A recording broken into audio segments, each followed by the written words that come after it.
এখন তো এমন ভাবে মুহাব্বতের বন্ধনে আবদ্ধ, স্ত্রীর চিন্তা নাই, ঘরের চিন্তা নাই, ভাইয়ের চিন্তা নাই, দলের চিন্তা নাই। এখন একটাই অন্তরে আমার রবের আমি কাছে পেয়ে গেলাম, কথা পাইতেছি। এখন আর বাড়ির চিন্তা নাই, কেমনে রবের দেখবে। হঠাৎ মায়া অন্তরে এমন ইশক আর মুহাব্বত, মুসা নবী ডাক দিয়া কয়, রব্বি আরিনি, ও রহমতের আল্লাহ, একবার একটু আমাকে দেখা দাও। আল্লাহ বলেন, লান তারানি, ও মুসা বাড়ি দেখতে পারবা না। মুসা নবী বারবার বলে, রব্বি আরিনি, আল্লাহ বারবার বলেন, লান তারানি। মুসা নবী বলেন, আসো আমাকে একটু দেখা দাও। রবের নাম নাও, রবের নাম শুনি, রবের আওয়াজ শুনি, এত মজা, এত মজা।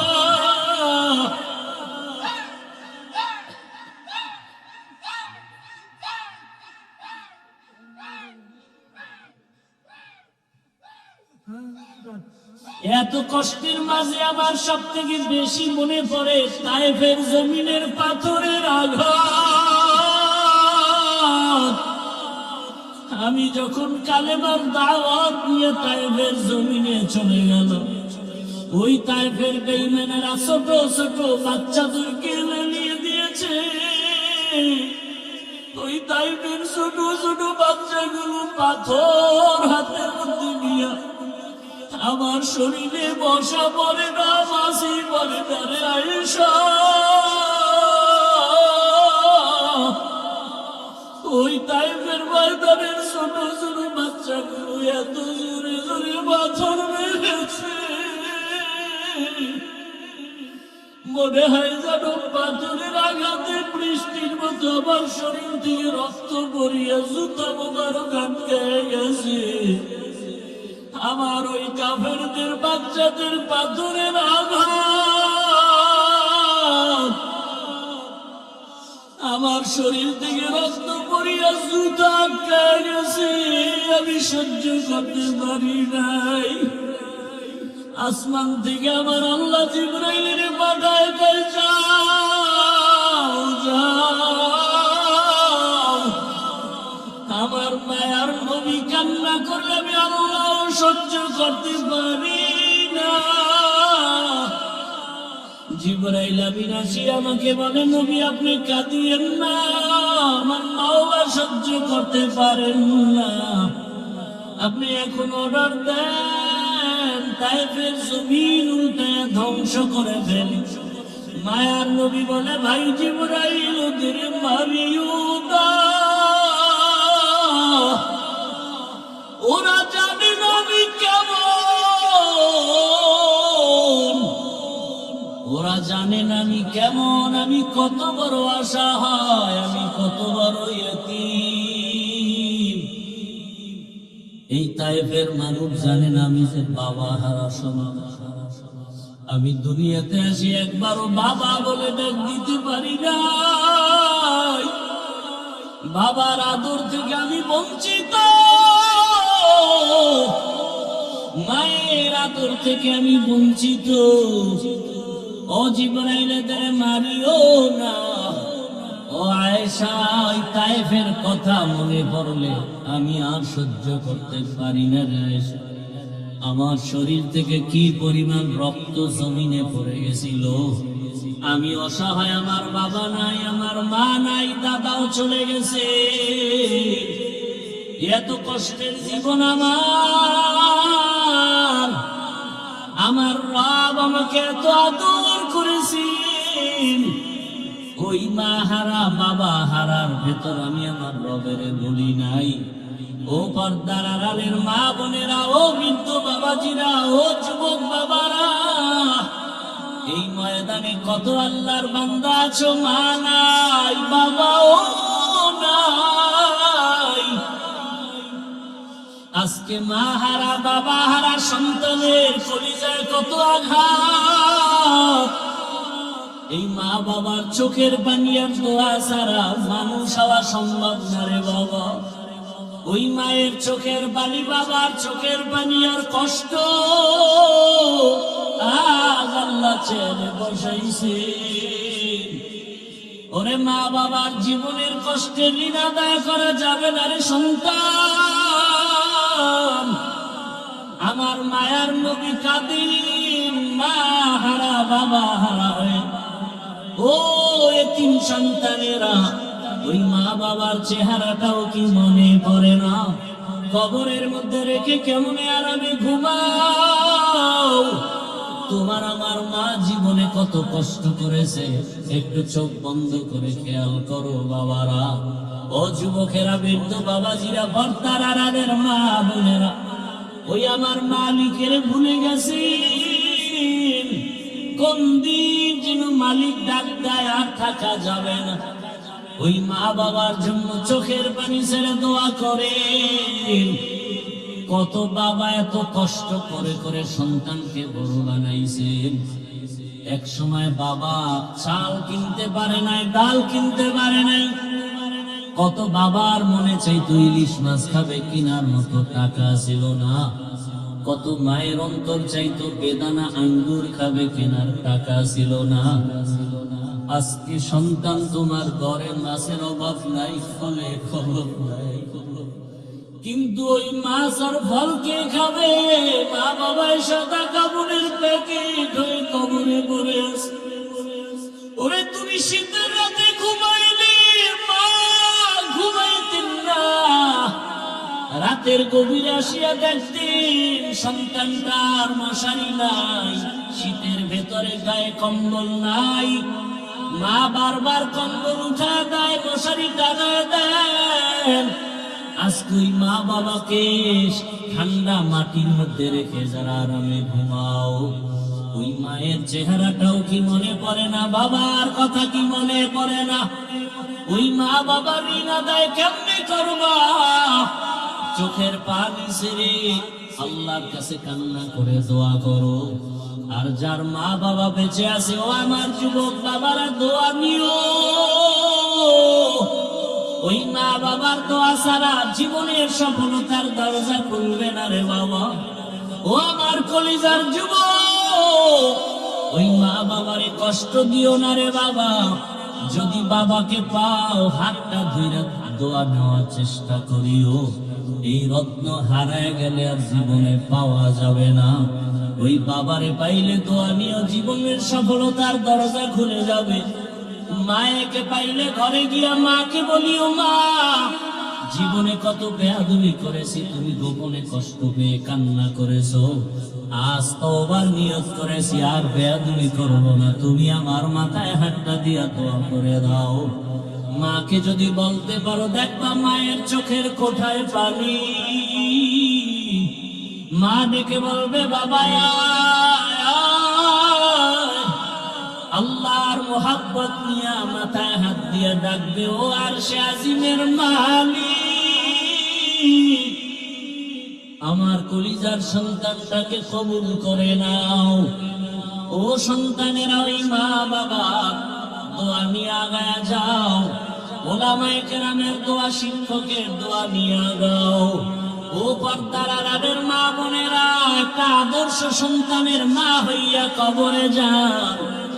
ওরে সন্তানের ভবিষ্যৎ চিন্তা করে ভালো আদর্শ যদি দিয়া যাইতে পারে, সন্তান এক সময় দোয়া করবে আর গর্ব করবে, আমার মা কত ভালো, বাবা কত ভালো ছিল।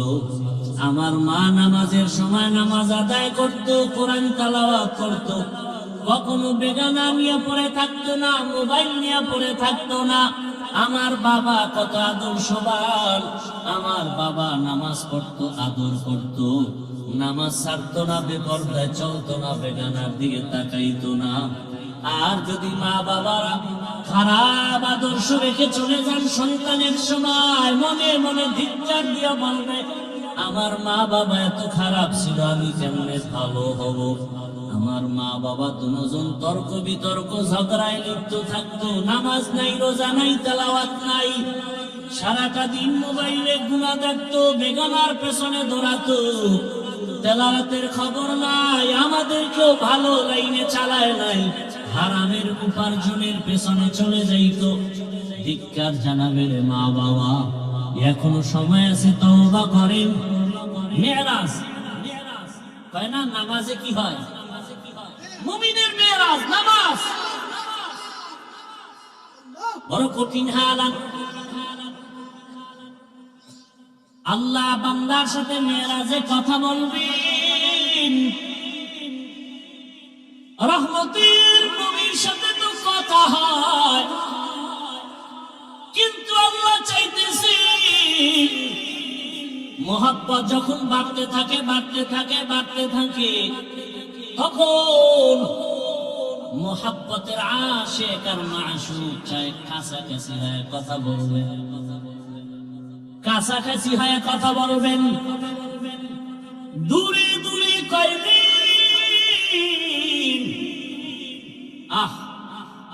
মুসা নবী আল্লাহর বন্ধু, ঈসা নবী আল্লাহর বন্ধু, ইব্রাহিম আল্লাহর বন্ধু, সব নবী রাসূল আল্লাহর বন্ধু। আপনার আমার নবীও আল্লাহর বন্ধু, তবে ব্যবধান সব নবী রাসূল আমার আল্লাহ তাআলার আশিক, আর আমার আল্লাহ নিজে হলেন মুহাম্মদের আশিক। কেমন কথা, বড় কঠিন হালাত। রবের সাথে মেরাজ হবে মানে কাছে নিয়ে কথা বলবেন, গোপনে। আল্লাহর নবী মুসা গড়ায় তুর পাহাড়ে মালিকের সাথে কথা বলবে। কথা যত বলে মায়া তত বাড়ে, মোহাব্বত বাড়ে। মুসা নবী তুর পাহাড়ে গেলেন আগুন আনার জন্য। শুআয়ব আলাইহিস সালামের মেয়ে সফুরা মুসা নবীর প্রথম বিবি, পেটে বাচ্চা, যাওয়ার পথে মিশরে আগুনের দরকার। তুর পাহাড়ের কিনারায় গেলেন, নির্দিষ্ট জায়গায় কদম রাখলেন। হঠাৎ করে একটা আওয়াজ, ইয়া মুসা ফাখলা'না আলাইক ইন্নাকা বিল ওয়াদিল মুকাদ্দাসি তুওয়া। এই মুসা, জুতা খোল। কই কদম রাখছো? জুতা খোল।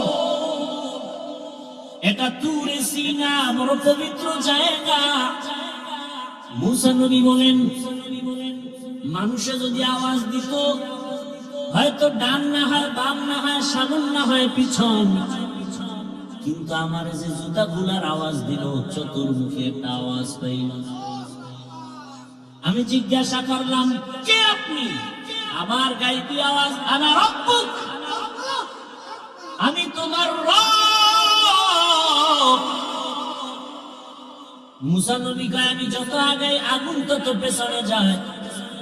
এবার কথা বলতেছি, প্রশ্ন করতেছি, জবাব পাইতেছি পর্দার আড়াল থেকে কথা। যত কথা বাড়ে মোহাব্বত বাড়ে, মোহাব্বত বাড়ে, মোহাব্বত বাড়ে। এত পরিমাণ মোহাব্বত বেড়ে গেল, কই বিবি, কই সন্তান, কই ভাই, কোনো খবর নাই। এখন তো এমন ভাবে মোহাব্বতের বন্ধনে আবদ্ধ, স্ত্রীর চিন্তা নাই, ঘরের চিন্তা নাই, ভাইয়ের চিন্তা নাই, দলের চিন্তা নাই। এখন একটাই অন্তরে, আবার রব, আমার রবের আমি কাছে পেয়ে গেলাম, কথা পাইতেছি। এখন আর বাড়ির চিন্তা নাই, কেমনে রবেরে দেখবে। হঠাৎ মায়া অন্তরে এমন ইশক আর মুহাব্বত, মুসা নবী ডাক দিয়া কয়, রব্বি আরিনি, ও রহমতের আল্লাহ, একবার একটু আমাকে দেখা দাও। আল্লাহ বলেন, লান তারানি, ও মুসা বাড়ি দেখতে পারবা না। মুসা নবী বারবার বলে, রব্বি আরিনি। আল্লাহ বারবার বলেন, লান তারানি। মুসা নবী বলেন, আসো আমাকে একটু দেখা দাও। রবের নাম নাও, রবের নাম শুনি, রবের আওয়াজ শুনি, এত মজা, এত মজা।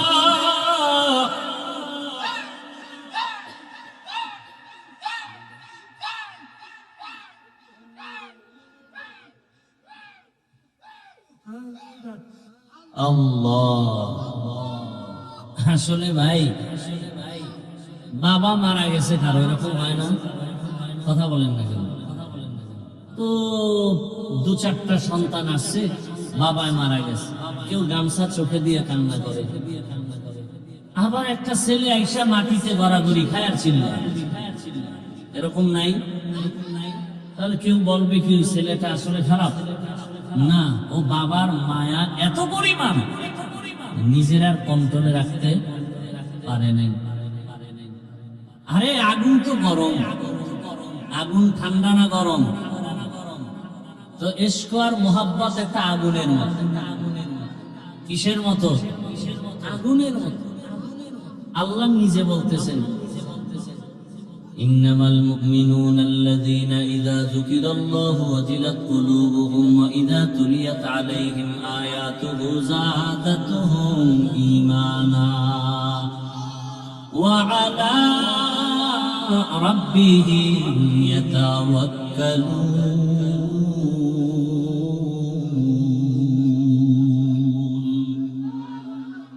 আল্লাহ বলেন, যারা খাঁটি ঈমানওয়ালা, এদের সামনে যখন আমার নাম বলা হবে, আল্লাহর নামের জিকির হবে, নাম উচ্চারণ হবে, তখন তাদের কলবে ঝালঝালা শুরু হয়ে যাবে, কলবের ভেতরে কম্পন। আর যখন কোরআনের তেলাওয়াত হবে, তখন তাদের ঈমান এই পরিমাণ তাজা হয়ে যাবে। ঈমান যখন তাজা হয়ে যাবে, আরে একটা মানুষের চিন্তা চেতনা এমন, আমি প্রায় সময় বলি, শামসুল হক ফরিদপুরি রহমাতুল্লাহ আলাইহি বলেন, দুনিয়াতে যত মানুষ দেখো সব পাগল। কেউ টাকার পাগল, কেউ ক্ষমতার পাগল, কেউ নারীর পাগল, কেউ বাড়ির পাগল, কেউ সৌন্দর্যের পাগল। আর এ দুনিয়াতে একদল মানুষ, সারা টাকার পাগল না, গাড়ির পাগল না, বাড়ির পাগল না, সৌন্দর্যের পাগল না। এই মানুষগুলো একমাত্র আমার মাওলার পাগল। যে টাকার পাগল, সে 24টা ঘন্টাই ফিকির করে টাকা, টাকা, ডানে বামে সামনে পেছনে টাকা। যে গাড়ির পাগল, সে সব সময় ফিকির গাড়ি আর গাড়ি। যে বাড়ির পাগল, সে 24টা ঘন্টায় ফিকির আর জিকির, বাড়ি বাড়ি বাড়ি। আর যেই বান্দার অন্তরে আমার মালিকের আগুন, ওই বান্দা বাড়ি চায় না, গাড়ি চায় না, ওই বান্দার অন্তরে সবসময় আগুন জ্বলে, আমার মালিক, আমার মালিকের তো এখনো চিনতে পারি নাই। আজ আমি কথা বলি, কত সুন্দর কণ্ঠের আওয়াজ। এই সুন্দর কণ্ঠ কে দিলেন? তাকে তো একবারও চিনলাম না।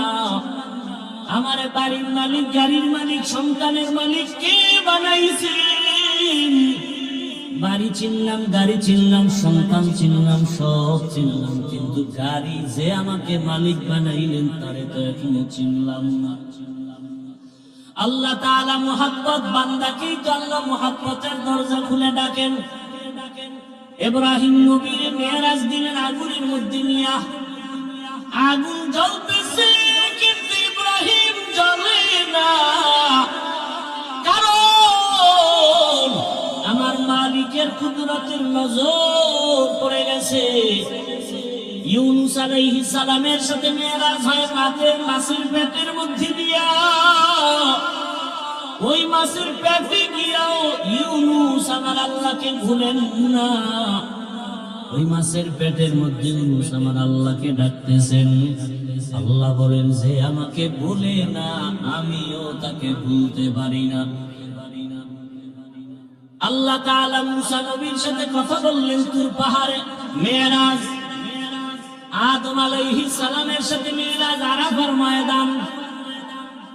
আর আপনার আমার নবীর সাথে মেরাজের চূড়ান্ত ঠিকানা দিলেন আরশে আজিম।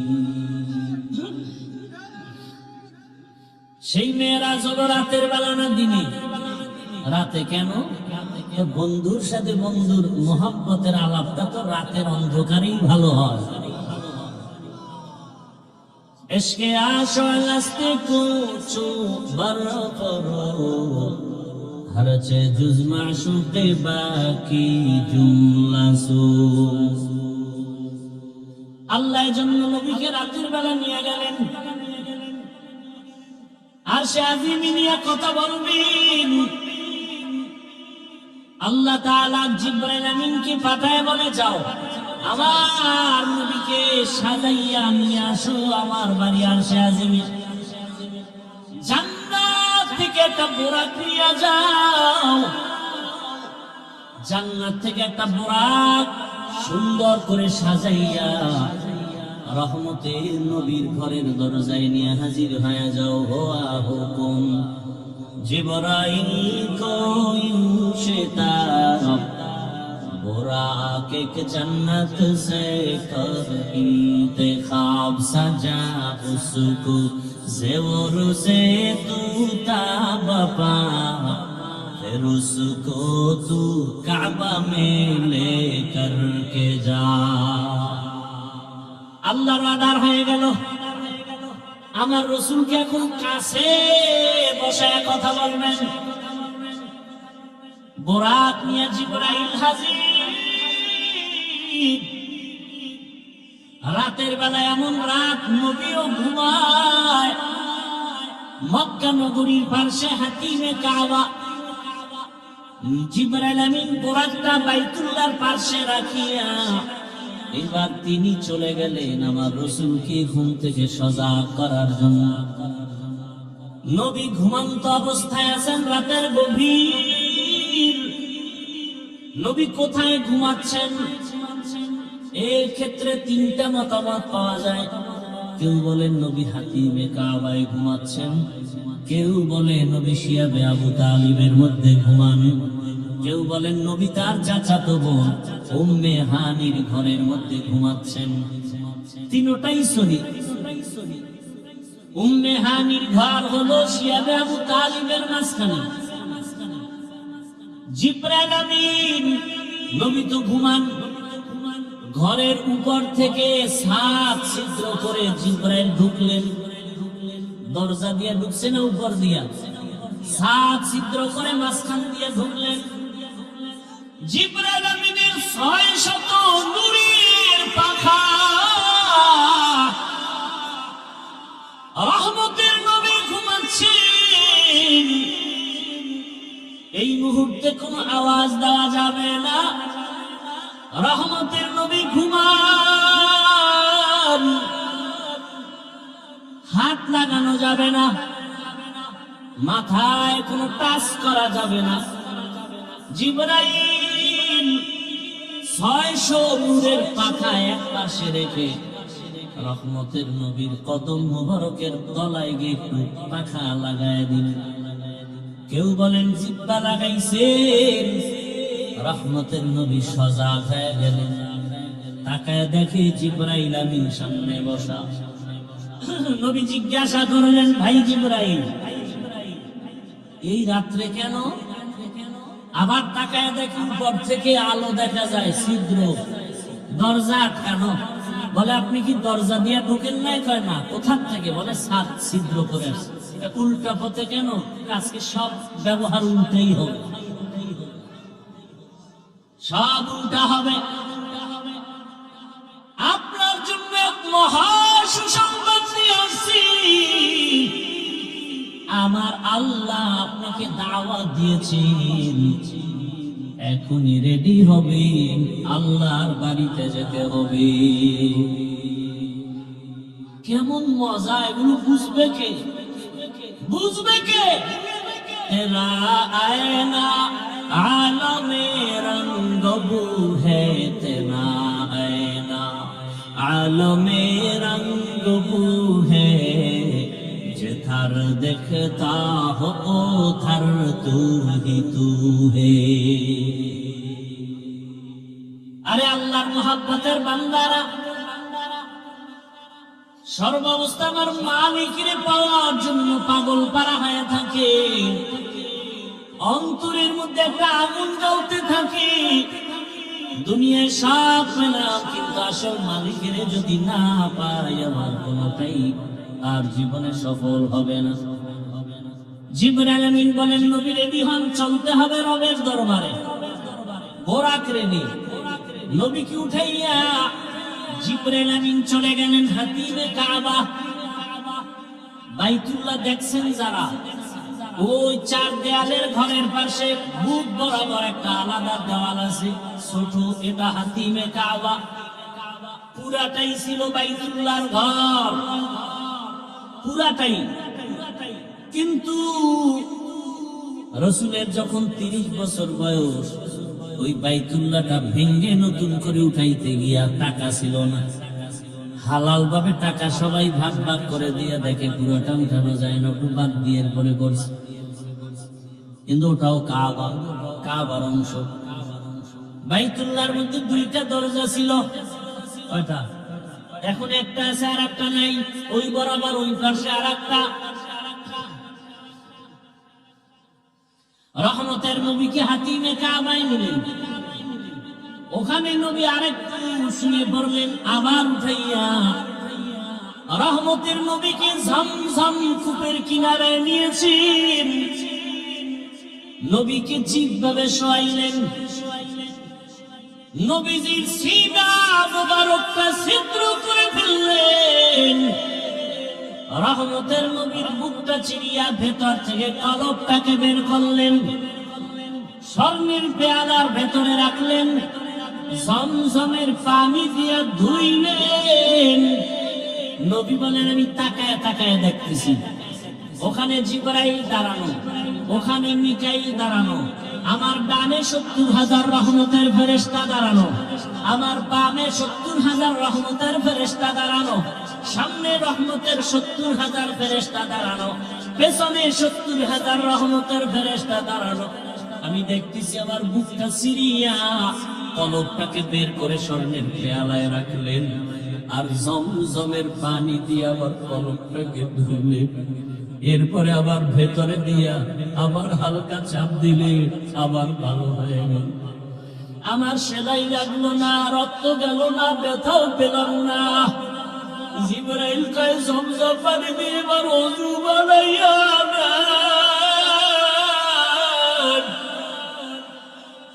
ওযু বানাইয়া রেডি হয়ে যান। মায়ার নবী জমজমের পানি দিয়ে ওযু বানাইছে। ওরে কোন মুফাসসিরিনে কেরাম বলেন, জমজম পানি কাউসারের থেকেও দামি। সাহাবায়ে কেরাম প্রশ্ন করলেন, ইয়া রাসূলুল্লাহ, জমজমের কূপের থেকে crore crore million trillion billion পানি হাজিরা নিয়ে যায়, কিন্তু সেই থেকে আজ পর্যন্ত একটু পানি কমেও না বাড়েও না। এই পানিটার তলা কই? রহমতের নবী বলেন, জমজম কূপের তলা হলো হাউজে কাউসারের সাথে লাগানো। জমজম কূপের পানি পান করলে এতটা লাভ। মানুষের পানি পান করলে পিপাসা নিবারণ হয়, ক্ষুধা নিবারণ হয় না। জমজম পানিটা পান করলে ক্ষুধা নিবারণ হয়, পিপাসাও নিবারণ হয়। এজন্য কেউ যদি জমজমের পানি পান করে, নবী বলেন, তুমি এই দোয়া করে পান করো, আল্লাহুম্মা ইন্না নাসআলুকা ইলমান নাফিআ ওয়া রিজকান ওয়াসিআ ওয়া শিফাআন মিন কুল্লি দা। জমজমের পানি পান করো, রোগের ঔষধ। বান্দা, তোমার শেফা আল্লাহ দান করবেন, এত পাওয়ারওয়ালা পানি। নবী বলেন, ওযু করলাম, এরপরে 2 রাকাত নামাজ আদায় করলাম। মেরাজ সফর শুরু হবে। এখান থেকে একটা সবক, কেউ যদি সফরে বের হও, ওযু সহ বের হও, 2 রাকাত নামাজ পড়ে বের হও। নবী নামাজ কমপ্লিট করে দোয়া করলেন। এবার জিবরাইল বলেন, ইয়া রাসূলুল্লাহ, বোরাক রেডি, উঠেন। নবী উঠবে, কিন্তু বোরাক একটু বাহানা করে উঠাইতে চায় না। জিবরাইল বলে, বোরাক এমন কেন করো, চিনো? বলে, হ্যাঁ চিনি, তো রহমতের নবী। বাহানা করার একটা কারণ, নবী যদি একটু বলতেন, আজ আমাকে বাহন উঠবেন, ব্যবহার করবেন, হাসরেও জান্নাতে আমাকে ব্যবহার করবেন, যদি নবী বলতেন, আমি একটু খুশি হইতাম। এই কথাটা শোনার জন্য আমি বাহানা করতেছি। রহমতের নবী আমার পিঠে সওয়ার হয়ে যান। রহমতের নবী উঠলেন, জিবরাইল মিকাইল চলছে। বাইতুল্লাহ থেকে বাইতুল মাকদিস যাইতে 1 মাস লাগে। নবী বলেন আমি তাকায় দেখলাম এই বোরাক একটা কদম দেওয়া মাত্র বাইতুল মাকদিসে হাজির। মসজিদ থেকে মেরাজ শুরু। এজন্যই তো বান্দা মুমিনের মেরাজ হলো নামাজ। মসজিদে গিয়ে নামাজে দাঁড়াও, ওখানে ঢুকার সময় ইতিকাফের নিয়তে ঢুকো। দুনিয়াবি কালেকশন সব বন্ধ, এখন রবের সাথে সম্পর্ক, রবের দরবারে হাজির হয়ে গেছো। এজন্যই তো নামাজের মধ্যে কোনো সালাম চলে না, কথা চলে না। কেন? তখন একমাত্র কথা চলে আমার রবের সাথে। নামাজের ভেতরে রবের সাথে কথা চলবে।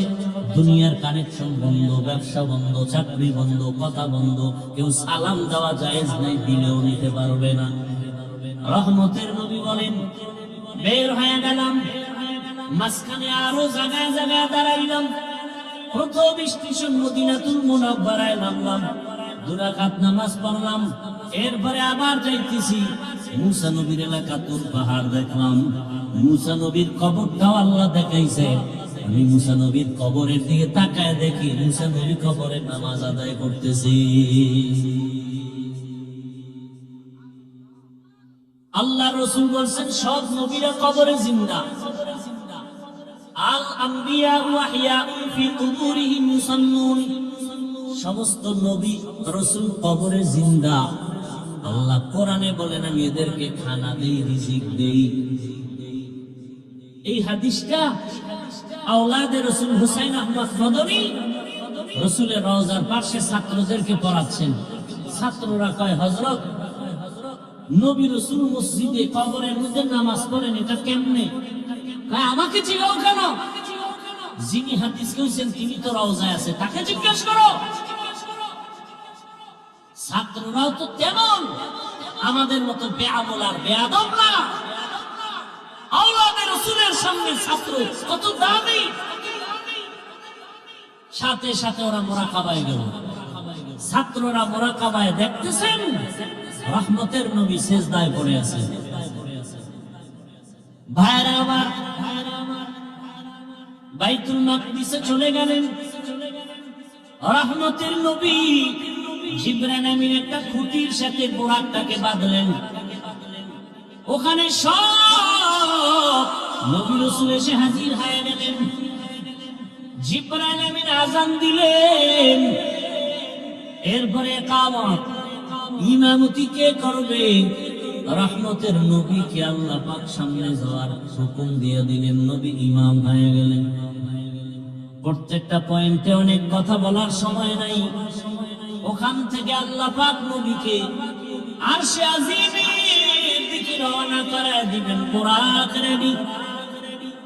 নবী বসলেন, জিবরাইল আমিন বসলেন। এক টানে 500 বছরের পথ চলে গেল চোখের পলকে প্রথম আসমানে। প্রথম আসমানে গিয়া দেখে নবী বলেন আমি দেখি 2টা দরজা, জমরা দিয়া কুট পাথরের দরজা। দুনো দরজার বাহির সাইডে 2টা তালা লাগানো, নূরের তৈরি তালা। জিবরাইল বলে এই দারোয়ান গেট খোলো। ভেতর থেকে আওয়াজ আসতেছে মান আনতা, কে আপনি? বলে আনা জিবরাইল, আমি জিবরাইল। আমাম্মাক, আপনার সাথে কে? বলে হুয়া মুহাম্মদ সাল্লাল্লাহু আলাইহি ওয়াসাল্লাম। দরজা খুলো। বলে কেন? কয় ভেতরে যাব। দারোয়ান কয় অনুমতি নিয়ে আসা হয়েছে নি? জিবরাইল বলে হ্যাঁ। দারোয়ান বলে চাবি তো আমার হাতে নাই, চাবি তো রহমতের রাসূলের হাতে, চাবি তো ইসমে আজম। বিসমিল্লাহ বলবে তো তালা খুলে যাবে। নবী বললেন আমি বিসমিল্লাহ বলা মাত্র দুটোটা নূরের তালা খুলে গেল। ভেতরে ঢুকলাম। নবী বলেন প্রত্যেক আসমানে 2টা করে দরজা আছে। এক দরজা দিয়ে বান্দার আমল আরশে আজিমে যায়, আর এক দরজা দিয়ে আমার মাওলা বান্দার জন্য রিজিক পাঠায়। হ্যাঁ, আল্লাহ রিজিক পাঠায় এক দরজা দিয়ে, আর এক দরজা দিয়ে বান্দার আমল চলে যায়। নবীজি বলেন আমি ঢুকলাম, ঘুরে ঘুরে ঘুরে ঘুরে দেখলাম, এরপরে আবার উপরে গেলাম মহাশূন্য, এবার দ্বিতীয় আসমান, সেখানেও দুই দরজা, নূরের তালা, এখানেও জিব্রাইল অনুমতি চাইল। এভাবে করতে করতে সপ্তম আসমানে চলে গেলাম। সপ্তম আসমানে গিয়ে দেখি একটা নূরের ঘর, যাকে বলে বাইতুল মামুর। 70,000 রহমতের ফেরেশতারা তাওয়াফ করে। একবার যারা সুযোগ পাবে, কিয়ামতের আগে আর সুযোগ নাই। আমি ওখান থেকে আর উপরে গেলাম সিদরাতুল মুনতাহা। রাতের অল্প সময় একটা বড়ই গাছ, তেলের ড্রামের মতো এক একটা বড়ই, আর হাতির কানের মতো এক একটা পাতা কালকে লাল।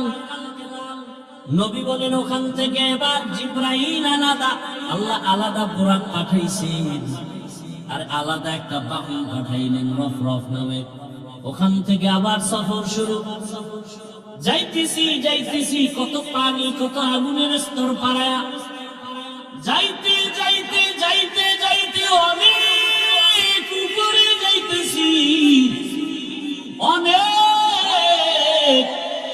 হঠাৎ পানির স্তর পাড়াইয়া অনেক উপরে গিয়া দেখি নূরের তৈরি আরশে আজিম।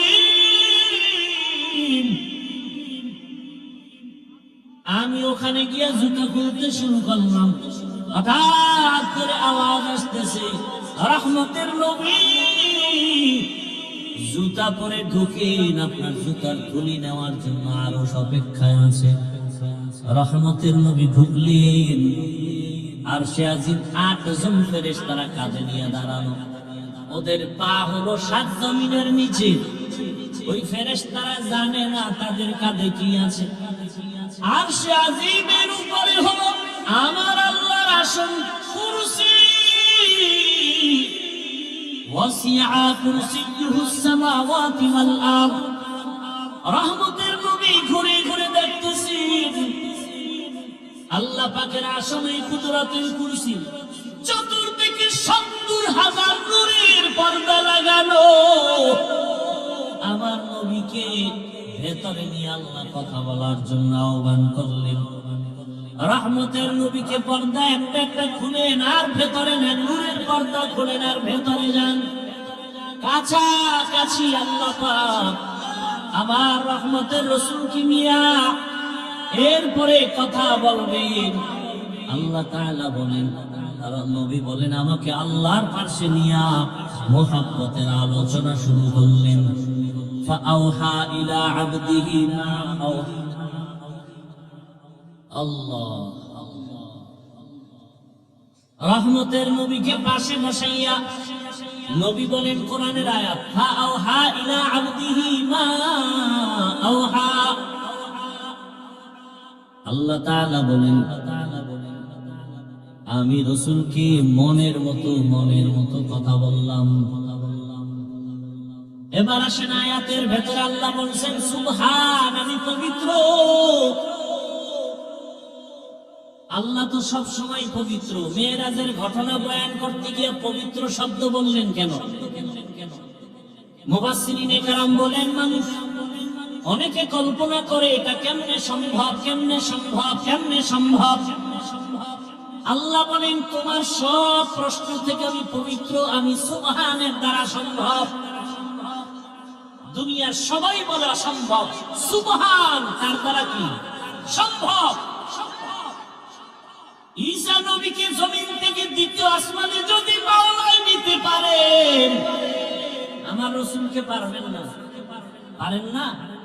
মুসা নবীকে আমার আল্লাহ তুর পাহাড়ে নিয়ে কথা বলায় বেহুশ করাতে পারেন। ইউনুস নবীকে মাছের পেটে নিয়ে আবার যদি ফিরিয়ে দিতে পারেন, তাহলে আমার রাসূলকে আরশে নেওয়া অসম্ভব। আল্লাহ বলেন সুবহান, আমি পবিত্র, সত্তার জন্য সম্ভব।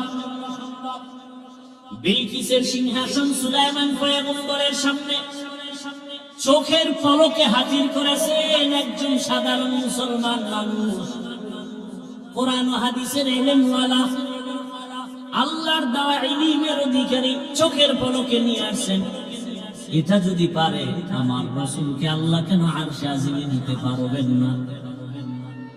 আল্লাহ বলতে গিয়ে বলেন সুবহান, পবিত্র সত্তা, আল্লাযী আসরা বিআবদিহি, বর্ণন করাইলেন তার বান্দাকে। এখানে একটা পয়েন্ট খুব খেয়াল করবেন, ভ্রমণ করাইলেন আল্লাহ তার, এখানে বান্দা বলতে কি? মুহাম্মদুর রাসূলুল্লাহ। আচ্ছা, এখানে অনেক কঠিন কথা। কোরআনে হাকিমে আমার আল্লাহ নূহ নবীকে নাম ধরে ডাকছেন, ইয়া নূহ। ইব্রাহিম নবীরে ডাকলেন ওয়ানাদাইনাহু ইয়া ইব্রাহিম। মুসা নবীরে ডাকলেন আমা তিলকা বিয়ামিনিকা ইয়া মুসা। কিন্তু কোরআনে হাকিমে কোথাও আমার রব আমার রাসূলের নাম ধরে ডাকেন নাই। খুব খেয়াল করিয়েন, আল্লাহ পাক আমার নবীকে যত জায়গায় ডাকছেন সম্মান সূচক শব্দ দিয়ে ডাকছেন, ইয়া আইয়ুহাল মুযাম্মিল কুমিল লাইলা ইল্লা কালিলা, ইয়া আইয়ুহাল মুদ্দাসসির কুম ফাআনজির ওয়া রাব্বাকা ফাকাব্বির ওয়া সিয়াবাকা ফাতাহহির। আমার নবীকে রাহমাতুল লিল আলামিন উপাধি দিয়ে সম্বোধন করলেন, আমার নবীকে শাহিদা ওয়া মুবাশশিরা বলে সম্বোধন করলেন, আমার নবীকে সম্বোধন করলেন তাহা, ইয়াসিন, কোথাও নাম নিলেন না। কিন্তু শব্দগুলো যে আল্লাহ সম্বোধন করলেন বড় দামি। পৃথিবীর ইতিহাসে রাসূলের একটা সফর হলো মেরাজ, যেটা বেঈমানেরা মানতে পারে না। এত বিশাল বড় একটা অলৌকিক ঘটনার ক্ষেত্রে আমার রাসূলকে একটা দামি শব্দ দিয়ে সম্বোধন না করে শুধু বান্দা বললেন কেন? একটা নরমাল শব্দ। আমরাও বান্দা, ইহুদিরাও বান্দা, খ্রিস্টানেরাও বান্দা, আমার রাসূলও বান্দা। বান্দা শব্দ নবীকে কেন বলা হলো? এর চারটা কারণ আছে। কয় কারণ বলবো? একটা কারণ বলি, বাকি বলার সময় হবে কিনা জানি না। আমার আল্লাহ আমার রাসূলকে বান্দা বললেন কেন? এত নরমাল শব্দ। আমরাও বান্দা, রাসূলও বান্দা, ইহুদিরাও বান্দা, খ্রিস্টানেরাও বান্দা, নবীও বান্দা। আল্লাহ পাক নবীকে বান্দা বলার এখানে চারটা কারণ। এক নাম্বার কারণ হলো আমার নবী নিজেই নিজের বান্দা বললে বড় খুশি হয়ে যান। আমার নবীকে বান্দা বলতে গেলে নবী নিজেই বড় খুশি। ওই যে হুদাইবিয়ার সন্ধির সময়, হুদাইবিয়ার সন্ধির সময় খেয়াল করেন, যখন লেখাপড়া শুরু, লিখতেছে হযরত আলী কাগজ। নবী তো লিখতেও পারেন না, লেখা পড়তেও পারেন না। এখন সন্ধির মধ্যে লেখছে মুহাম্মদ ইবনে আব্দুল্লাহ মিন রাসূলিল্লাহ, আল্লাহর পক্ষ থেকে যিনি রাসূল তিনি মুহাম্মদ আব্দুল্লাহর ছেলে। এখন মুশরিকরা কয়, এই রাসূল লেখা হলো কেন? রাসূল যদি মানি তার সন্ধি থাকে না। আমরা তো মুহাম্মদকে মুহাম্মদ মানি, রাসূল মানি না। এখন ওমর তরবারি নিয়ে রেডি, নবী অর্ডার দিলি সাইজ করে বানাবো। নবী কয় না, ঝগড়ায় যাইও না, চুক্তি হইতেছে, এবার রাসূল নামটা কেটে দাও আলী। আলী কয় নবী আপনি কি রাসূল না? বলে হ্যাঁ। কাটবো কেন? আমার কল্লা কাটতে পারি, রাসূল কাটবো না। ওমরও রেডি, কাটবে না। এইবার নবী কয় তাহলে আমার কাছে দাও। নবী নিছেন চুক্তিপত্র নিয়ে, বলে রাসূল শব্দটা লেখা কোথায়? আমাকে আঙ্গুল দিয়ে ধরাও। নবীকে ধরায় দিছেন, নবী শাহাদাত আঙ্গুলটা রেখে এভাবে একটা টান দিছেন, লেখা মুছে গেছে। নবীজি নিজের বান্দা বললে বড় খুশি হয়। কারণ আম্মা জান আয়েশা রাদিয়াল্লাহু আনহা একদিন রহমতের নবীকে জিজ্ঞাসা করেন, ইয়া রাসূলুল্লাহ আপনি এত কষ্ট করেন, ইবাদত করেন, পা ফুলে যায়, এত পরিমাণ রাসূল ইবাদতে সময় কাটান, পা ফুলে যায়, নবীজি কি বললেন জবাবে? আফালা আকুনা আবদান শাকুরা, ও আয়েশা, আমি কি আল্লাহর শুকরগুজার বান্দাদের মধ্যে অন্তর্ভুক্ত হব না? তাহলে নবী নিজেকে বান্দা বললে কি হয়?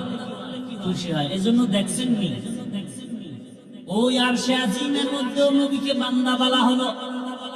ফাআওহা ইলা আবদিহি মা আওহা, আল্লাহ বলেন আমার বান্দার কাছে আমি ওহী নাযিল করলাম, যা বলার বলছি, এটা আর গোপন প্রকাশ না।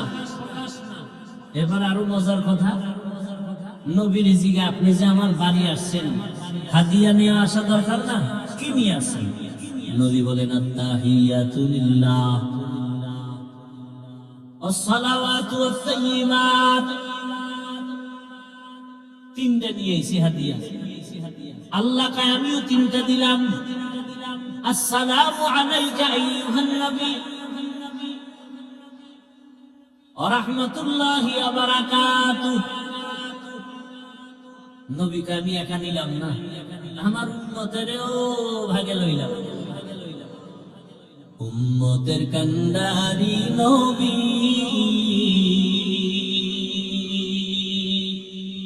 কাঁদছেন উম্মতের লাগি, এখনো কাঁদেন নবীজি শুয়ে মদিনার পানে। নবী বিনে কে তরাবে পুলসিরাত মিজানে, নবী বিনে কে তরাবে পুলসিরাত মিজানে। রহমতের নবী যখন বললেন আমার উম্মতেরও শামিল করি, আসসালামু আলাইনা, কন্যা কেন, ওয়া আলা ইবাদিল্লাহিস সালিহিন। এইবার আল্লাহ কয় ফেরেশতারা শুনছুনি এখানে আমার বন্ধু কি বলছে? কয় হ্যাঁ। তোরাও সাক্ষী দে। ফেরেশতারাও বলল আশহাদু আল্লা ইলাহা ইল্লাল্লাহু ওয়া আশহাদু আন্না মুহাম্মাদান। কারা কইছে এই কথা? ফেরেশতারা খেয়াল করে শুনলেন। আশহাদু আল্লা ইলাহা ইল্লাল্লাহু ওয়া আন্না মুহাম্মাদার রাসূলুল্লাহ। মুহাম্মাদান কইয়া ফেরেশতারা থেমে গেছে। মুহাম্মাদান আবদুহু ওয়া রাসূলুহু। এখন কয় আল্লাহ কয় ফেরেশতারা থামলা কেন? কি বলবেন? রাসূলুহু কয় না, কি বলবা? কয় আবদুহু বল আগে, পরে রাসূলুহু। কারণ আমার হাবিব নিজেকে বান্দা বললে খুশি হয়, এজন্য আব্দুহু আগে বলো, রাসূলুহু পরে। আমার বন্ধুটা আগে আনো, আমারটা পরে নাও। আমার বন্ধু চায় বান্দা বলি, আর আমার থেকে দেওয়া রাসূল। বন্ধুটা আগে লাগাও, আব্দুহু, পরে আমারটা লাগাও, আর রাসূল। নবীকে আল্লাহ বান্দা বলার কারণ আর একটা হলো। দ্বিতীয় কারণ, দুনিয়াতে আল্লাহ মানুষ বানাইছেন বান্দার দিকের সাথে একটা মুহাব্বতের মিলন মেলা আছে, একটা সূত্র আছে। কেন আল্লাহ মানুষ বানাইছেন? ইবাদতের জন্য। যারা ইবাদত করে তাদের বলে বান্দা, আব্দ। আর যার ইবাদত করে তিনি হলেন মাবুদ। আর কাজের নামে ইবাদত। দুনিয়াতে যত ইবাদত করনেওয়ালা বান্দা আছে, এর মধ্যে শ্রেষ্ঠ ইবাদত করনেওয়ালা হলেন আমার নবী। আমার নবীর মতো ইবাদত করনেওয়ালা কেউ? কেমন ইবাদত করনেওয়ালা? শোনাবো একটা ঘটনা, না ধৈর্য হারাই ফেলছেন? ও পর্দার আড়ালের আম্মা জানেরা, বোনেরা, একটু ভালো করে শুনি। রহমতের নবী কত মায়ার। আম্মা জান আয়েশা রাদিয়াল্লাহু আনহা নবীর ঘরে, নবী একদিন এশার নামাজ পড়ে ঘরে ঢুকলেন। আম্মা জান আয়েশা রাদিয়াল্লাহু আনহা বলেন, দুনিয়ার সব মানুষের একটা সূর্য সকালবেলা পূর্ব আকাশে উদিত হয়, আর আমি আয়েশার একটা স্পেশাল সূর্য আছে, এশার নামাজের পরে আবার হুজরায় উদিত হয়। আমার মায়ের নবী আম্মা জান আয়েশা বলেন, আমি একদিন চিকন একটা সুই নিয়ে সেলাইয়ের কাজ করতেছি, হঠাৎ সুইটা পড়ে গেল, আগুন নাই, বাতি নিভে গেছে, তেল নাই, আমি সুইটা পাই না, অপেক্ষা করতেছি অন্ধকারে। হঠাৎ আমার সূর্য ঘরের মধ্যে চলে আসছে। রহমতের নবী ঘরে আসা মাত্র আমার ঘরটা আলোকিত হয়ে গেছে। আমি সুইটা দেখি খুঁটির গোড়ায় পড়ে আছে। মায়ার নবী ঘরে আইসাই বলে, ও হুমায়রা, নাম কি? আয়েশা। নাম কি? নবী মাজা কইরা মায়া কইরা ডাকছেন কি? হুমায়রা। কারণ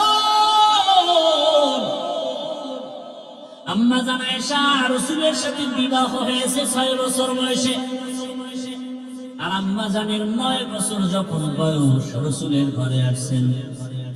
18 বছর যখন বয়স তখন নবী চলে গেছেন। হিসাবটা বুঝে থাকলে বলে 6 বছরে বিবাহ হলো, 9 বছরে আম্মা জান নবীর ঘরে গেলেন, আর 18 বছর বয়সে রাসূল দুনিয়া থেকে চলে গেলেন। আম্মা জান রাসূলের ঘরে সংসার করলেন কতদিন? কয় বছর? আম্মা জান আয়েশা মাত্র 18 বছরের নারী, নবীর সোহবত পেলেন মাত্র 9 বছর। আম্মা জান বলেন, আমি 9 বছরে রাসূল থেকে কি পাইছি শুনো। ও পর্দার আড়ালের আম্মা জান আয়েশা রাদিয়াল্লাহু আনহা বলেন, আমি 9 বছর রাসূলের ঘরে থেকে আমি 2000-এর উপরে হাদিসের হাফেজা হয়ে গেছি। কোরআনের ভেতরে বড় তাফসীর করেনওয়ালা আম্মা জান আয়েশা। আম্মা জান বর্ণনা করেন আর বলেন, নবী আয়েশা ঘরে ডাক দিয়া বলেন, ও হুমায়রা, আমি তো খুশি। নবী মুস্কি হাইসা কয়, আজকের রাতের জন্য আমাকে একটু ছুটি দিবেন? আমি আয়েশা পেরেশান হয়ে গেলাম, নবী আমার কাছে ছুটি চায়। তো ভাবছি বোধহয় কোনো বিবির ঘরে যাবেন। আমি মুস্কি হাসলাম, ইয়া রাসূলুল্লাহ, আপনি কোথাও যাবেন আর আমি না বলবে এটা কেমনে হয়? কারণ আমার আব্বা আবু বকর আপনাকে জোর করে আমাকে দেন নাই। আপনার ঘরে আমি আয়েশা আসার পেছনে আমার আল্লাহর ইশারা। ইয়া রাসূলুল্লাহ, আপনাকে সময় দিব না মানে? আম্মা জান আয়েশা বলেন, আমি ভাবতেছি নবী বোধহয় কোথাও যাবেন, কিন্তু না, আমি শুয়ে পড়লাম আগের অভ্যাস অনুযায়ী। রহমতের নবীকে দেখি চুপচাপ, কোথাও যান না, কি যেন ভাবতেছেন একা। আমি শুয়া ঘুমানোর বাহানায় চুপ করে আছি, দেখি মায়ার নবী কি করেন। আম্মা জান আয়েশা বলেন, আমি দেখি রহমতের নবী মালিকের মুহাব্বতের নামাজে দাঁড়ায় গেলেন। মায়ার নবী নামাজে দাঁড়ায় গেলেন, নামাজ শুরু করে সূরা ফাতিহা পড়তেছি। আমি আয়েশা রাসূলের আওয়াজগুলো কানে শুনতেছি। রহমতের নবীর তেলাওয়াতে এত মজা, আমার ঘুম ভেঙে আমি তাকায় আছি, রহমতের নবী তেলাওয়াত করে নামাজ। কিন্তু আমি আবার ভয় পেয়ে গেলাম। আমি জীবনে যতবার দেখছি রাসূল নামাজ আদায় করে, কিন্তু আজকে দেখি ভিন্ন। রহমতের নবী নামাজে অঝোর ধারায় কান্না করতেছেন, কান্না কান্না তারি ভিজে ভিজে চোখের পানি পড়ে। নবী তেলাওয়াত করে আর কাঁদেন। কোরআনে হাকিমের বড় সূরা সূরা বাকারা তেলাওয়াত শুরু করলেন। মনে করলাম অর্ধেক গিয়ে রুকুতে যাবেন, কিন্তু দেখি না, নবী কাঁদেন আর তেলাওয়াত করেন। করতে করতে পুরো সূরা বাকারা, এত বিশাল সূরাটা শেষ করে ফেললেন। ভাবলাম এবার নবী রুকুতে যাবেন, দেখি না, পরের সূরাটাও শুরু করলেন।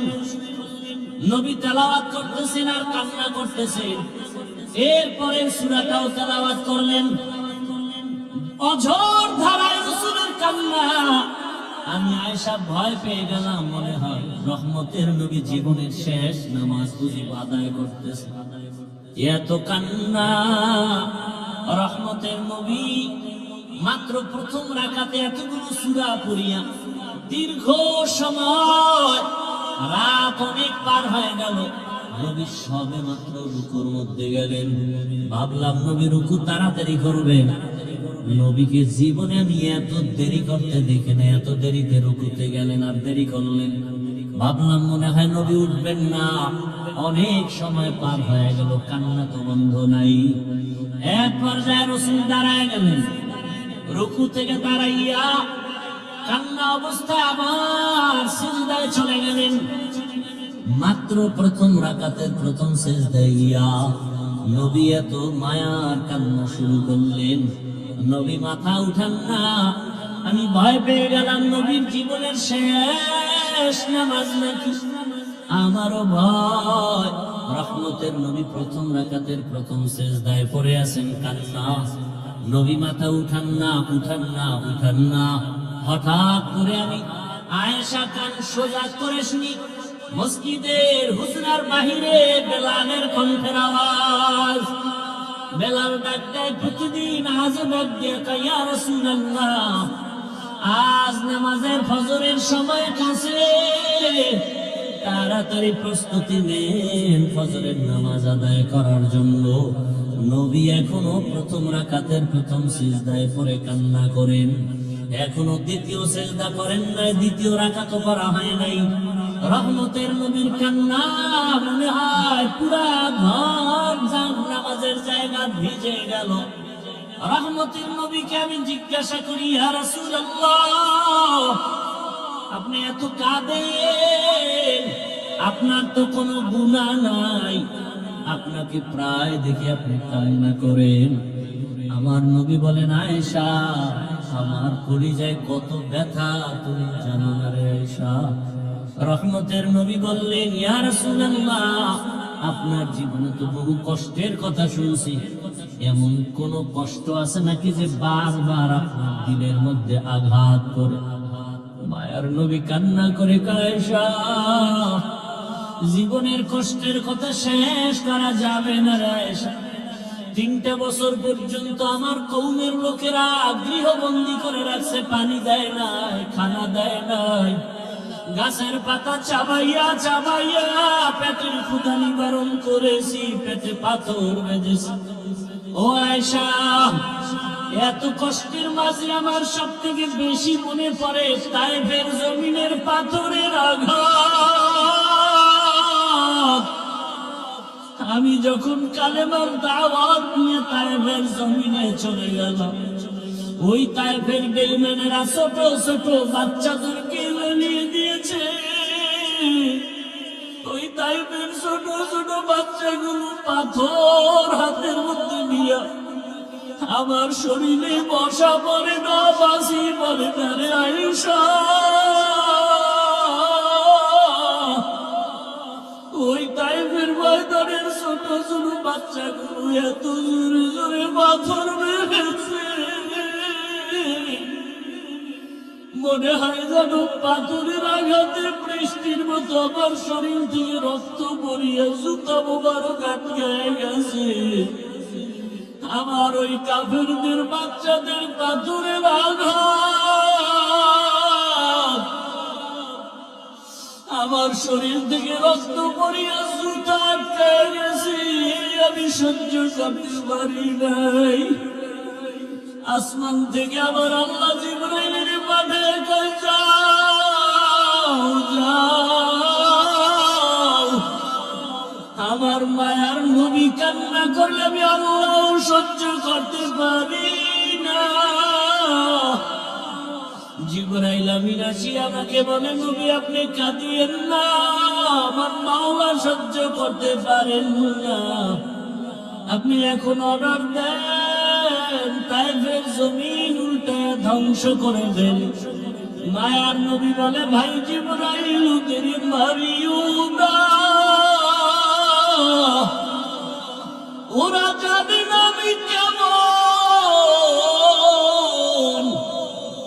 ওরা ওরা জানেন আমি কেমন, আমি কত বড় অসহায়, আমি কত বড় ইয়তীম।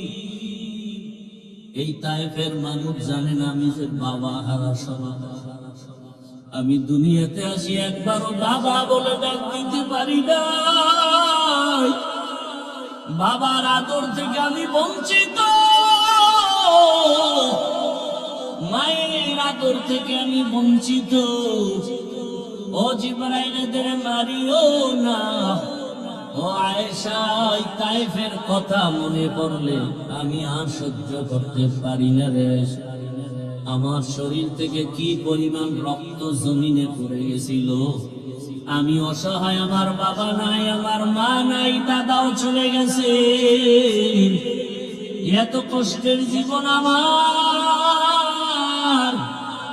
আমার রব আমাকে এত আদর করেছেন।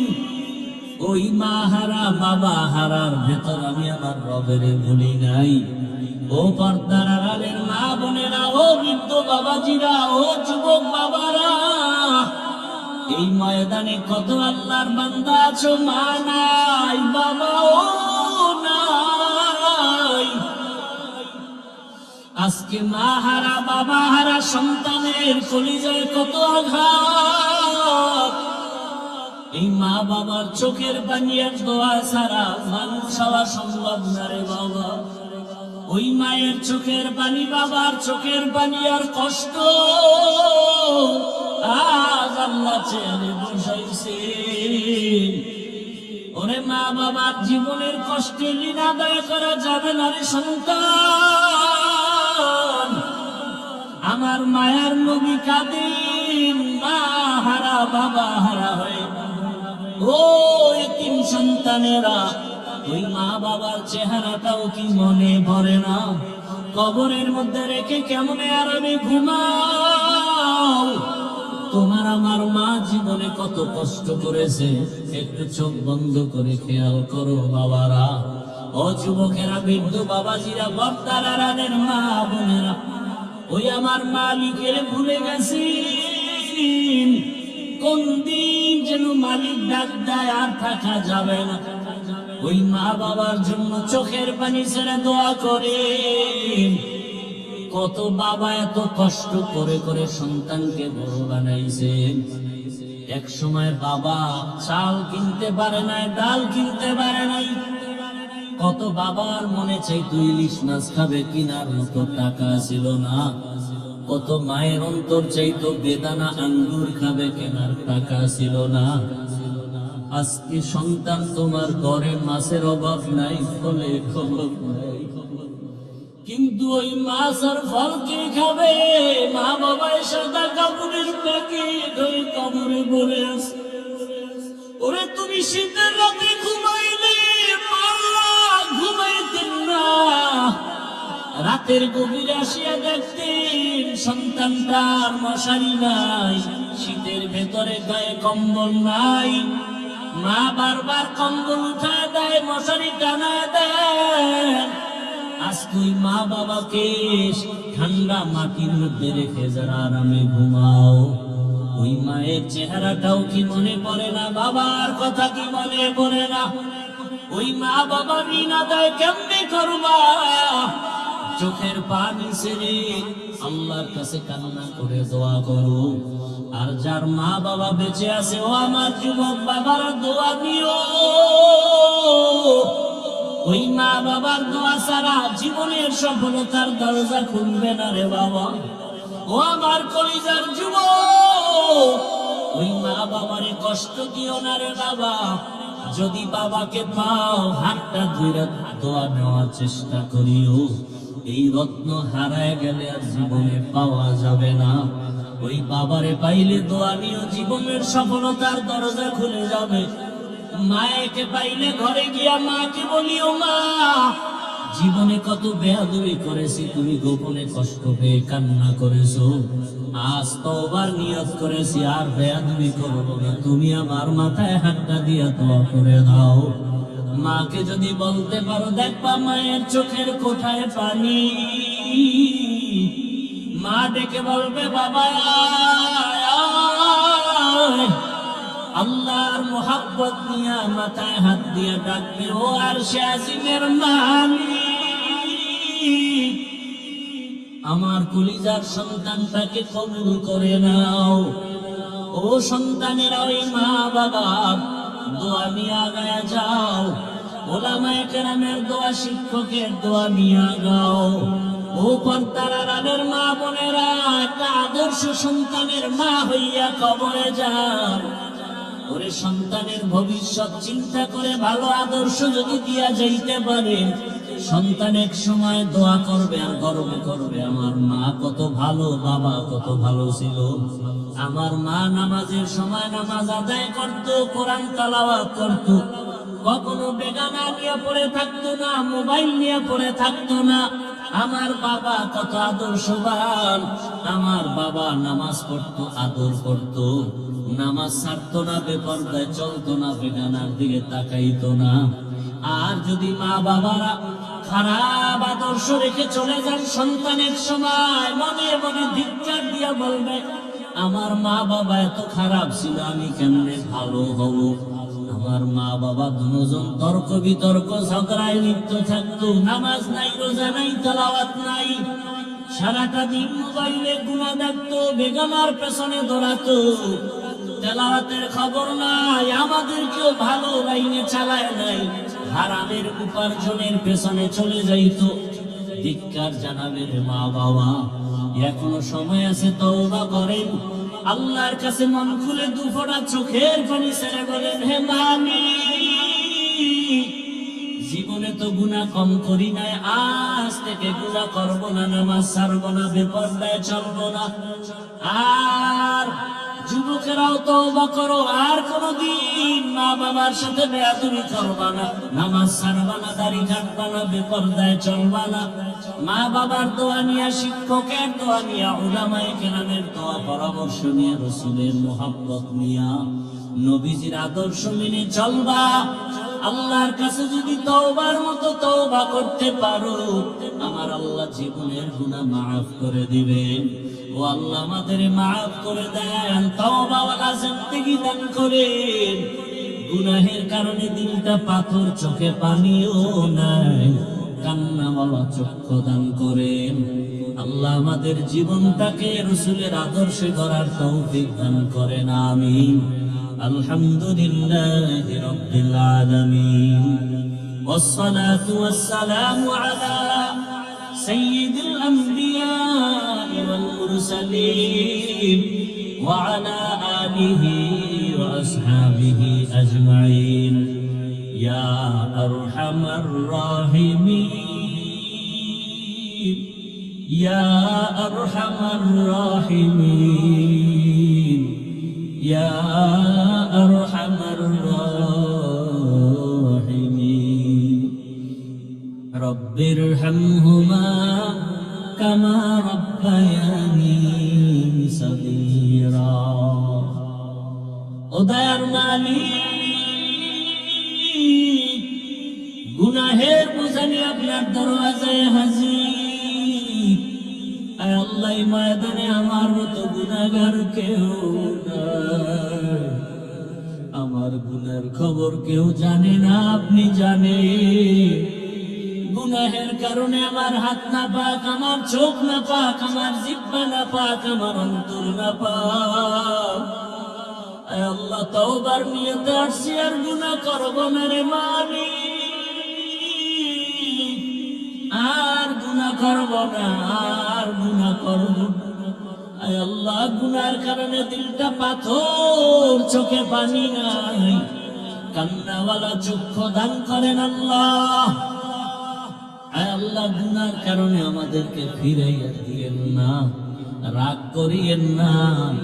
আয় আল্লাহ, আমরা তওবার নিয়ত করেছি, আর গুনাহ করব না রে আল্লাহ। এ জীবনে না করিলাম বান্দেগি,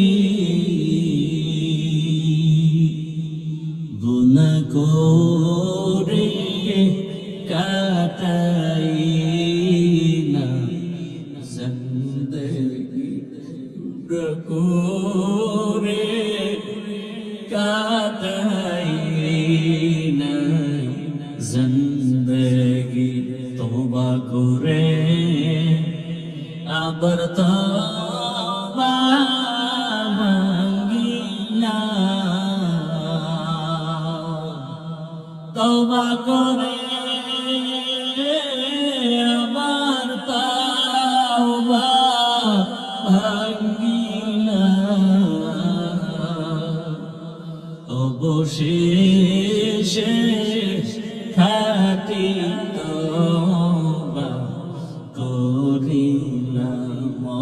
শেষে খাটি তওবা করিলাম সকলেরই দরজা হইতে ফিরিয়া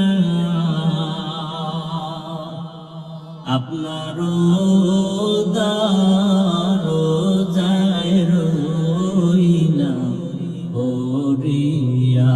আপনি যদি মাফ না করেন বান্দারে, বলে না আপনার বান্দা যাবে কারদারে। গুনাহ করেছি আর তো গুনাহ করব না, গুনাহ করেছি আর তো গুনাহ করব না। দয়া করে মাফ করে দেন রব্বানা, দয়া করে মাফ করে দেন রব্বানা। আয় আল্লাহ, আমরা গুনার বোঝা নিয়ে আসছি, খালি ফিরাইয়া দিয়েন না রে আল্লাহ। জীবনের গুনাহ মাফ করে হেদায়েতের নূর সিনে দান করেন আল্লাহ। আয় আল্লাহ, সারা দুনিয়াবাসীকে মাফ করে দেন, প্রবাসীদেরকে হেফাজত করেন, বাংলাদেশ ইসলামের জন্য কবুল করে নেন। আয় আল্লাহ, উলামা তোলাবা উলামা মাশায়েখদের এক অনেক বানায় দেন। আয় আল্লাহ, বাতিলের মোকাবেলায় বিজয় দান করেন, বাতিলের নেফাকি জাহির করে মুমিনের ঈমান আমল হেফাজতের ব্যবস্থা করে দেন। আয় আল্লাহ, বাতিলকে বাতিলের দ্বারা দমন করে দেন আল্লাহ, বাতিলকে বাতিলের দ্বারা দমন করে দেন আল্লাহ। আহলে হকের বিজয় দান করেন আল্লাহ। আপনি ছাড়া আমাদের কেউ নাই। আয় আল্লাহ, ঈমান আমলের শক্তি বাড়ায় দেন, বাতিলের মোকাবেলায় বিজয় দান করেন আল্লাহ। মাদ্রাসা মসজিদ কবুল করে নেন, দান সদকা কবুল করে নেন, ব্যবসা চাকরি যারা করে হালাল ভাবে বরকত বাড়ায় দেন, হারাম থেকে হেফাজত করেন, রিয়া হাসাদ কিবির দূর করে ইখলাস দান করেন, সুন্নাত ওয়ালা জীবন দান করেন, নবীজির রওজা বাইতুল্লাহ জিয়ারতের জন্য তৌফিক দান করেন। আয় আল্লাহ, হায়াতে বরকত বাড়ায় দেন। আয় আল্লাহ, আমাদের মা বাবা মুরব্বীরা যারা দুনিয়ায় নাই, ইনায় ময়দানে কারায়াতি মোনাজাতের পরে অনেকে বাসায় যাবে, বাবা মা বলে ডাকবে, দরজা খুলবে। আর এক দল এতিমরা আছে, এরা জীবনে আর মা বলে ডাক দিতে পারবে না, বাবা বলে ডাক দিতে পারবে না। আয় আল্লাহ, এতিমদের দিকে তাকাইও কি মায়া হবে না রে আল্লাহ। মেহেরবানি করে সবার কবর জান্নাত বানায় দেন আল্লাহ। যারা বেঁচে আছেন হায়াত বাড়ায় দেন, অসুস্থ যারা সুস্থ করে দেন। আয় আল্লাহ, আমাদের মা বাবা মুরব্বীরা যারা বেঁচে আছেন দীর্ঘ হায়াত দান করে। আয় আল্লাহ, ডানে ভাবে তাকাই কেমন যেন এতিম এতিম মনে হয়।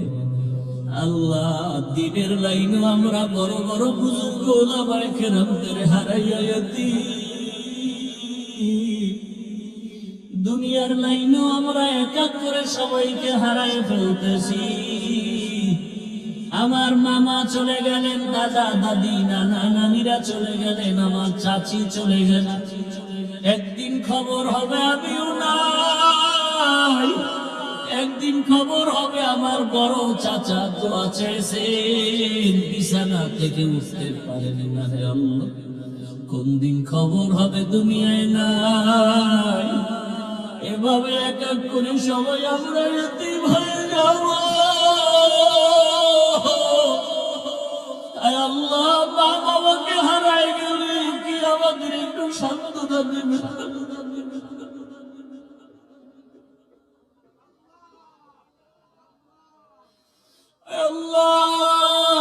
যার বাবা বেঁচে থাকিয়া যদি বিছানায় অসুস্থ থাকে, ছেলের কলিজাটা বড় হয়ে থাকে। বাবা বিছানায় থাকলে মনে হয় একটা গাছ আমাকে ছায়া দিতেছে।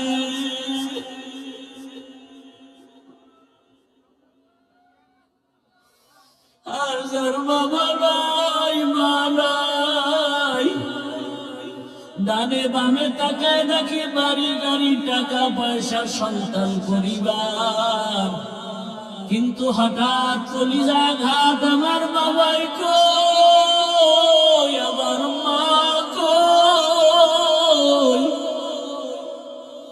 আমার বাবা থাকলে আমার কলিজাটা কত বড় থাকতো, মা থাকলে কত কলিজা বড় থাকতো। বিপদে পড়লে মাকে বলতো মা দোয়া করিও, বাবাকে বলে দোয়া করিও। যার মা নাই বাবা নাই, ডানে তাকায় অসহায়, বামে তাকায় অসহায়, কার কাছে দোয়া চাইবে?